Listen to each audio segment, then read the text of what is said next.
Buenos días y bienvenido a la narración del audiolibro de Ellen White, Los sufrimientos, la muerte y el regreso glorioso de Jesucristo.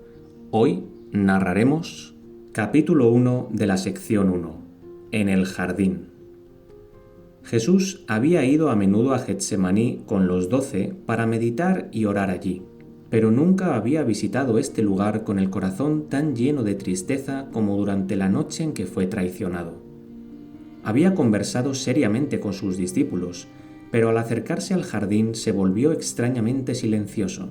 Los discípulos estaban perplejos y lo miraban ansiosos a la cara, esperando leer una explicación del cambio en su maestro. A menudo lo habían visto abrumado, pero nunca tan profundamente triste y silencioso. A medida que avanzaba, su extraña tristeza aumentó. Sin embargo, no se atrevieron a interrogarlo más. Su cuerpo se inclinó como si fuera a caerse. Los discípulos miraron al lugar habitual de su retiro como para invitarlo a descansar allí. Cuando entró en el jardín, dijo a sus compañeros: «Siéntate aquí mientras yo voy a orar». Al elegir a Pedro, Jacobo y Juan para que lo acompañaran, se adentró en el interior del jardín. Solía fortalecerse en este retiro para el trabajo y la prueba, mediante la meditación y la oración, y a menudo había pasado toda esa noche. En estas ocasiones, sus discípulos, después de unos momentos de vigilancia y oración, se durmieron en silencio a poca distancia de su maestro, hasta que por la mañana los despertó para continuar su viaje y su trabajo. Entonces, este acto de Jesús no provocó ningún comentario de sus discípulos esta vez. Ahora, cada paso que daba el Salvador iba acompañado de un doloroso esfuerzo. Él gimió en voz alta, como aplastado con un peso insoportable. Sin embargo, se abstuvo de asustar a sus tres compañeros al darles una idea completa de la agonía que iba a sufrir. 2 veces le impidieron caer al suelo. Jesús sintió que debía estar aún más solo y dijo a sus 3 discípulos elegidos: «Mi alma está llena de dolor hasta la muerte. Quédate aquí y observa conmigo». Sus discípulos nunca lo habían escuchado hablar tan tristemente. Su cuerpo estaba convulsivamente agitado y su rostro pálido expresaba una angustia indescriptible. Partió a poca distancia de sus compañeros, no tan lejos como podían verlo y oírlo, y cayó postrado con la cara en el suelo. Estaba dominado por el terrible temor de que Dios le quitara su presencia. Se sentía como si estuviera separado de su Padre por un océano de pecado, tan amplio, tan profundo, tan oscuro, que su espíritu tembló de terror. Se aferró convulsivamente al suelo frío e insensible, como para no ser arrojado más lejos de Dios. El frío rocío de la noche cayó sobre su cuerpo postrado, pero no le prestó atención. De sus pálidos labios escapó este amargo grito: «Mi Padre, deja que esta copa se me pase si es posible. Sin embargo, que no sea como me gustaría, sino como lo desees». No fue el miedo al sufrimiento físico lo que pronto iba a soportar lo que sumió al Hijo de Dios en tal agonía. Él soportó el dolor de la transgresión humana y se estremeció bajo la mirada enojada del Padre. No debía usar su poder divino para escapar de esta agonía, pero como hombre tenía que soportar las consecuencias del pecado del hombre y la indignación de Dios a sus súbditos desobedientes, y temía no poder, en su naturaleza humana, soportar el próximo conflicto con el príncipe del poder de las tinieblas. En este caso, la raza humana se perdería sin esperanza. Satanás sería el vencedor y la tierra se convertiría en su reino. Los pecados del mundo pesaron sobre el Salvador y lo clavaron al suelo, y la ira de Dios por el pecado pareció romper su vida. En el conflicto de Cristo con Satanás en el desierto de la tentación, el destino de la raza humana ya había estado en juego, pero el Hijo de Dios había vencido y el tentador lo había dejado por un tiempo. Ahora regresaba para la última y decisiva pelea. Durante los 3 años del ministerio de Cristo, Satanás se había preparado para esta prueba final. Para él todo estaba en juego. Si fallaba, su esperanza de reinar se perdía. Los reinos de la tierra pasaron a manos de Cristo, quien ataría al hombre fuerte, Satanás, y lo expulsaría. Durante esta escena de la angustia del Salvador, los discípulos al principio estaban muy perturbados al ver a su maestro, generalmente tan tranquilo y digno como presa de una angustia indescriptible. Pero estaban muy abrumados y al final se quedaron dormidos, dejándolo morir solo. Una hora después, Jesús, sintiendo la necesidad de un poco de simpatía humana, se levantó de un doloroso esfuerzo y se tambaleó hacia el lugar donde había dejado a sus compañeros. Pero ningún rostro comprensivo lo saludó al final de su larga lucha. Los discípulos dormían profundamente. ¡Ah! Si entendieran que esta noche fue la última que pasaron con su amado Maestro durante su estadía en la tierra, si hubieran sabido lo que el día siguiente le traería, no habrían cedido al dormir. La voz de Jesús los despertó a medias. Vieron su cuerpo inclinado sobre ellos, su actitud y expresión indicaban agotamiento extremo. Apenas reconocieron en su rostro molesto la serenidad habitual de su Maestro. Hablando en particular a Simón, le dijo: «Simón, ¿duermes? ¿No puedes mirar durante una hora acaso? Simón, ¿dónde está la dedicación que alardeaste ahora? Tú que una vez declaraste que seguirías a tu Maestro en prisión o muerte, lo dejas solo a la hora de la tentación y la agonía, por una hora de descanso y sueño». Juan, el discípulo amado que había descansado en el seno de Jesús, también dormía. Sin duda, el amor de Juan por su Maestro debería haberlo mantenido despierto. Sus fervientes oraciones deberían haberse mezclado con las de su Salvador en el momento de su supremo dolor. El Redentor, siempre dispuesto a sacrificarse, había pasado noches enteras en las montañas frías o en los bosques, orando por sus discípulos, para que su fe no fallara en la hora de la tentación. Si Jesús hubiera renovado a Juan y a Jacobo, la pregunta sería: ¿puedes beber la copa que yo bebo y ser bautizado con el bautismo del que debo ser bautizado? No se habrían atrevido a responder: «podemos». Esta importante víspera de la noche debería haber tenido lugar para los discípulos en una noble lucha espiritual y en oración, lo que les habría dado la fuerza para presenciar la terrible agonía del Hijo de Dios. Esto los habría preparado, cuando hubieran visto sus sufrimientos en la cruz, para comprender en cierta medida la naturaleza de la angustiosa ansiedad que soportó. Habrían podido recordar mejor sus palabras sobre sus sufrimientos, su muerte, su resurrección, y en la oscuridad de esta hora de prueba, algunos rayos de esperanza habrían iluminado esta oscuridad y mantenido su fe. Cristo había predicho que estas cosas deberían suceder. Sabía el poder que el príncipe de las tinieblas usaría para paralizar los sentidos de los discípulos y por eso los exhortó a vigilar. Pero en el momento más crítico, cuando Jesús más necesitaba su ardiente simpatía y oración, sus compañeros favoritos se habían ido a dormir. Hicieron una gran pérdida. La prueba y crucifixión del Salvador sería una prueba dolorosa para sus discípulos. Su fe necesitaba ser apoyada por una fuerza sobrehumana, porque tenían que presenciar el triunfo del poder de la oscuridad. Cristo quería fortalecerlos para esta dificultad. Si las horas que pasaron en el jardín hubieran estado ocupadas vigilando a su querido Salvador y orando a Dios, los discípulos no habrían abandonado a Jesús en el momento de la lucha suprema, y Pedro no se habría quedado solo, es decir, su debilidad, y no hubiera negado a su Maestro. La evidencia de la debilidad de los discípulos excitó la piedad y la simpatía del Hijo de Dios. Se preguntó si su fuerza sería suficiente para soportar la prueba que atravesarían cuando lo hubieran traicionado y asesinado. No los reprochó severamente por su debilidad, pero en vista de la prueba que los esperaba, los exhortó diciendo: «Miren y oren, para que no caigan en la tentación». Después, su corazón simpatiza con su debilidad, parece excusarlos por fallar en su deber hacia él. El espíritu es rápido, pero la carne es débil. Una segunda vez, Jesús fue capturado por una angustia sobrehumana y regresó asombrado y exhausto en lugar de su primera pelea. De nuevo está postrado en la tierra. El sufrimiento es mayor incluso que antes. Cipreses y palmeras fueron testigos silenciosos de su angustia.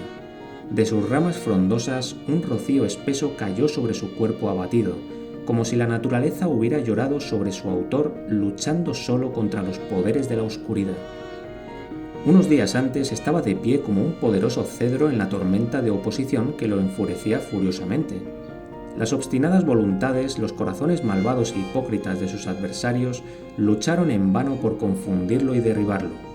Permaneció invencible en su divina majestad, pero ahora es como una caña arrugada, golpeada y rota por la tormenta.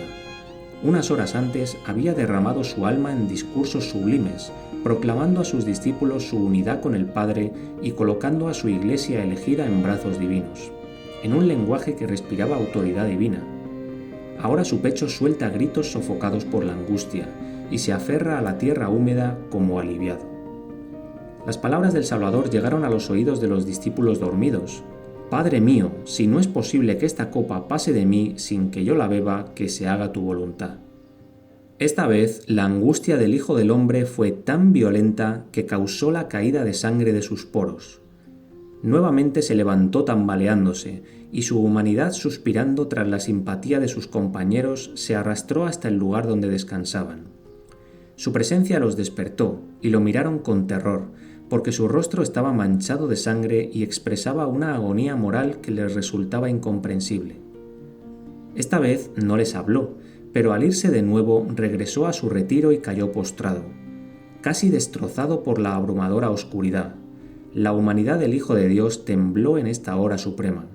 Había llegado el momento solemne, que era decidir los destinos del mundo. Los ejércitos celestiales esperaban el resultado con intenso interés. El destino de la humanidad oscilaba en la balanza. Cristo podría nuevamente negarse a beber la copa reservada para los culpables. Podría haberse limpiado el sudor de la frente y dejar que los hombres perecieran en su iniquidad. ¿Beberá el Hijo de Dios infinito la amarga bebida de la humillación y la agonía? ¿El inocente sufrirá las consecuencias del pecado y la maldición divina para salvar al culpable? Estas palabras cayeron de los labios pálidos y temblorosos de Jesús. Padre mío. 3 veces pronunció esta oración. 3 veces la humanidad de Jesús dudó ante el sacrificio supremo. Pero ahora la historia de la raza humana es anterior al Redentor del mundo. Él ve que si los transgresores de la ley se quedan solos, deben perecer bajo la ira de Dios. Él ve el poder del pecado y la incapacidad absoluta del hombre para salvarse a sí mismo. Las desgracias y las lamentaciones de un mundo condenado llegan a sus oídos. Él ve el destino que amenaza al mundo, y su decisión está tomada. Él salvará al hombre a toda costa. Él acepta el bautismo de sangre para que millones de hombres que perezcan tengan vida eterna a través de él.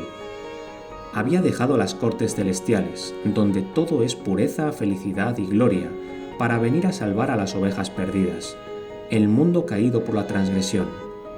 Él no renunciará a la misión que ha elegido. Habiendo tomado su decisión y alcanzado la crisis final, cae medio muerto en el suelo del que se ha levantado por un momento. ¿Dónde están sus discípulos ahora? ¿Por qué no ponen tiernamente sus manos amistosas debajo de la cabeza inconsciente del Maestro? El Salvador estaba verdaderamente solo al pisar la prensa, y de toda su gente no había nadie con él. Sin embargo, no estaba solo. Él dijo: «Yo y mi Padre somos uno». Dios estaba sufriendo con su Hijo. El hombre no puede entender el sacrificio hecho por el Dios infinito al entregar a su Hijo a la ignominia, la agonía y la muerte. Cae medio muerto en el suelo del que se ha levantado por un momento. Los ángeles que habían hecho la voluntad de Cristo en el cielo estaban ansiosos por aliviarlo, pero Él estaba fuera de su poder para aliviar su dolor. Nunca habían sentido los pecados de un mundo caído, y contemplaron con asombro el objeto de su adoración sujeto a un dolor inexpresable. Aunque los discípulos no habían simpatizado con su Maestro en la hora del conflicto, los cielos estaban llenos de simpatía y esperaban con ansioso interés el resultado final. Cuando finalmente fue arrestado, un ángel fue enviado desde el trono de Dios para servir al Redentor agotado por la lucha. Los discípulos se despertaron repentinamente de su sueño por una luz brillante sobre el Hijo de Dios y resplandecieron a su alrededor. Se levantaron asustados y vieron un ser celestial, con ropas brillantes, inclinado sobre el Maestro postrado. Con una mano levantó la cabeza del mártir divino y la apoyó en su seno. Por el otro, él le mostró el cielo. Su voz era como la mayoría, dulce música. Pronunció palabras de consuelo y aliento, y presentó al Espíritu de Cristo los grandes resultados de la victoria que acababa de ganar al gran, poderoso y terrible enemigo. Cristo fue el conquistador de Satanás, y como resultado de este triunfo, millones de creyentes debían conquistar con él y fundar su reino. La gloriosa visión del ángel deslumbra los ojos de los discípulos. Recordaron la montaña de la transfiguración, la gloria que envolvía a Cristo en el templo y la voz de Dios que salía de la nube. Vieron la misma gloria revelada aquí y ya no temían por su Maestro. ya que Dios lo estaba cuidando y un ángel estaba allí para protegerlo de sus enemigos. Estaban cansados y abrumados con un sueño pesado, y se durmieron nuevamente. El Salvador se levantó, buscó a sus discípulos y por tercera vez los encontró dormidos. Sus palabras, sin embargo, los despertaron. «Todavía estás durmiendo y estás descansando. He aquí ha llegado la hora, y el Hijo del Hombre será entregado en manos de los impíos». Estas palabras apenas cayeron de sus labios que uno escuchó los pasos de la horda que lo estaba buscando. Judas estaba a la cabeza y fue seguido inmediatamente por el sumo sacerdote. Cuando sus enemigos se acercaron, Jesús se volvió a sus discípulos y les dijo: «Levántate, vámonos. Aquí está el que me traiciona». La actitud del Salvador tenía una expresión de dignidad tranquila. Ningún signo de su reciente agonía era visible para él cuando fue a encontrarse con el traidor. Él precedió a sus discípulos unos pasos y preguntó: «¿A quién buscáis?». Ellos respondieron: «Jesús de Nazaret». Jesús respondió: «Soy yo». Ante estas palabras la multitud retrocedió, y sacerdotes, ancianos, soldados e incluso Judas cayeron hacia atrás en el suelo. Este hecho habría permitido ampliamente a Cristo escapar de ellos si hubiera deseado hacerlo, pero permaneció glorioso en presencia de esta población tosca y endurecida. Cuando respondió «Soy yo», el ángel que lo había servido se interpuso entre él y la multitud asesina, que vio una luz divina que iluminaba el rostro del Salvador y la forma de una paloma que le sombreaba la cabeza. Sus corazones malvados estaban llenos de terror. En presencia de la gloria divina no pudieron ponerse de pie y cayeron al suelo como hombres muertos. El ángel se retiró, la luz se disipó. Jesús permaneció solo, tranquilo, dueño de sí mismo. Su rostro iluminado por los rayos de la luna, rodeado de esos hombres tirados en el suelo y privados de fuerza, mientras que los discípulos estaban demasiado asombrados para pronunciar una sola palabra. Cuando el ángel se hubo ido, los soldados romanos se levantaron y junto con los sacerdotes y Judas rodearon a Cristo, avergonzados de su debilidad y temiendo que aún pudiera escapar de sus manos.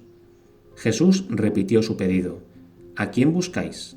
Ellos respondieron: «Jesús de Nazaret». Entonces Jesús dijo: «Te dije que era yo. Si por lo tanto me buscas, déjalos ir», mostrándole a sus discípulos. En esta hora de humillación, Cristo pensó mucho más en sus amados discípulos que en sí mismo. Deseaba ahorrarles todas las nuevas pruebas. Judas el traidor no olvidó su papel, pero al acercarse a Jesús y familiarmente tomando su mano, le dio el beso del traidor. Jesús le dijo: «Mi amigo, ¿por qué estás aquí?». Su voz temblaba de dolor cuando agregó: «¿Traicionas al Hijo del Hombre con un beso?». Este llamamiento conmovedor debería haber despertado la conciencia del traidor y suavizar su terco corazón. Pero el honor, la fidelidad y la ternura humana lo habían abandonado por completo. Se quedó allí, orgulloso y desafiante, sin mostrar disposición a retirarse. Se había entregado al poder de Satanás y ya no tenía la fuerza para resistirlo. Jesús no rechazó el beso del traidor. En esto nos da un ejemplo incomparable de apoyo, amor, lástima. Aunque la tropa asesina estaba sorprendida y asustada por lo que había visto y sentido, recuperó su seguridad y audacia cuando vio la propia audacia con la que Judas tocó a la que acababan de ver glorificada. Entonces les pusieron sus manos impuras y se prestaron a atar sus preciosas manos, que nunca habían hecho otra cosa que bien.